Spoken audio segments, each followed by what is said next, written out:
right now I'm gonna go through the steps of, turning this blonde furniture into something that is more eye-pleasing. So stay tuned. Alright guys, so here are the materials that you're gonna need for this tung oil finish.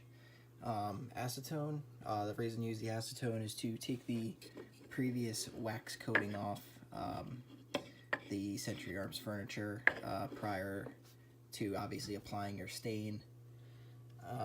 Tung oil, obviously mid-wax. You get that from Walmart, pretty much anywhere you want.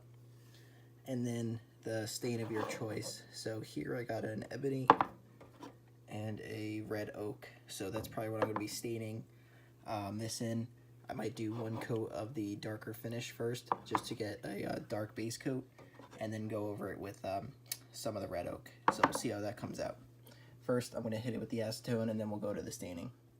So here we are, guys. Sorry I jumped right to the staining part, but I feel like making a video in between the acetone and the stain was kind of pointless. So I just jumped into the stain, and here's the results. I'm going to go over everything, don't worry. I know it's a big, drastic difference than what I had.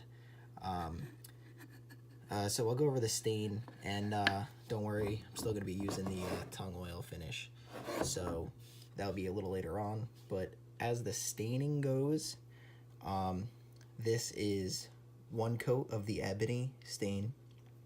Let it sit on the wood for about 30 seconds to 45 seconds. Immediately wiped it off, and then immediately after that, I hit it with the red oak stain. Let that sit on for around 5 minutes, and then wipe that off. And the color I got, honestly, reminds me of like a 1063 or like used furniture, battlefield pickup. So it just looked odd without distressed features, as in like these little gouges here and those punctures there. So I ended up adding that onto the wood to give it some character and to make it look more realistic, because in my opinion I feel like new furniture doesn't really do justice on an AK. Alright guys, so I'm going to show you guys how I did this distressed look. This came about to me after I saw the color of the stain. The stain came out in a very original color, I believe. Looks like a used Romanian furniture, like a 1063 Wasser or a battlefield pickup. That's what it reminded me of. So in mid-project, I decided to add the stress marks. And for that, I used two tools. I used a flathead screwdriver and a wood screw. For this effect here, let me zoom in on it. For this effect here, I just used the wood screw.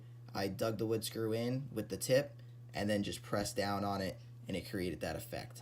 Over here, I did some pitting with the wood screw also. I just, poked it in there. Over here, I used a flathead screwdriver, stuck it in the side, and just made that effect. It kind of looks like the grain is like separating or starting to crack. So I pretty much just did that all over. And after I did all the gouges and things like that, I took the dark ebony stain and just dabbed it in each of the holes, so the scratches and the gouges didn't look like they happened tonight. So that's pretty much it for that. And like I said, guys, you could go as wild as you want with this. Same thing goes for the upper. I did obviously the same concept.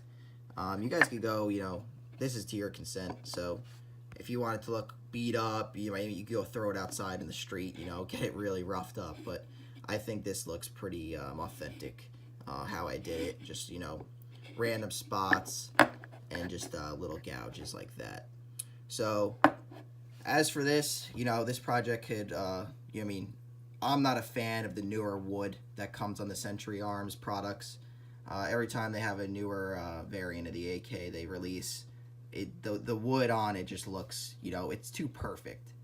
Even like Ironwood Industries or Ironwood Designs, their wood just comes out like machined perfectly. Like there's like perfect right angles and cuts like that. And for some reason, I just don't believe that looks right on an AK-47. So this is a great technique you guys could do to, get a little bit of like, authenticity into your projects to make it look a little bit more realistic battlefield pickup. So I'm going to do the tung oil finish, and then I'm going to do 2 coats of the tung oil on top of this. And then in the next segment, I'm going to show you guys, you know, the completed project on the rifle. Alright guys, here it is. This is the finished product on my wasser. This is definitely a must for me. The new furniture was just not, you know, not doing it. If you guys follow the techniques in the video, you guys should come out with something similar to this. In my opinion, this actually came out really, really good. The color that the ebony and the red oak gave me, you know, reminds me of an old surplus Romy furniture set. The distressed look obviously adds character to the wood, and in my opinion, definitely helps it out a lot. If you guys follow the steps, like I said, you guys should come out, you know, something similar to this. This is after the 2 coats of tung oil, obviously fully cured. You could see how it gave it like that satin, you know, sheen to it. But in my opinion, this definitely came out excellent. So, you know, if you guys have new furniture, you guys, you don't want to spend the money on some surplus stuff, or, you know, you can't find any surplus stuff for your wasser or anything like that, nothing's working, nothing's fitting, you could definitely do this to the stock, you know, Century Arms furniture. So, here you guys go. I hope you guys enjoyed the video. Give me a thumbs up if you liked it, if it helped you out.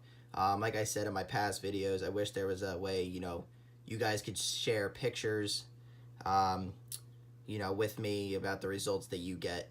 But leave questions in the comments. You know, I'll definitely try to answer them as fast as I could. But thank you guys for watching. Hope this helped you out.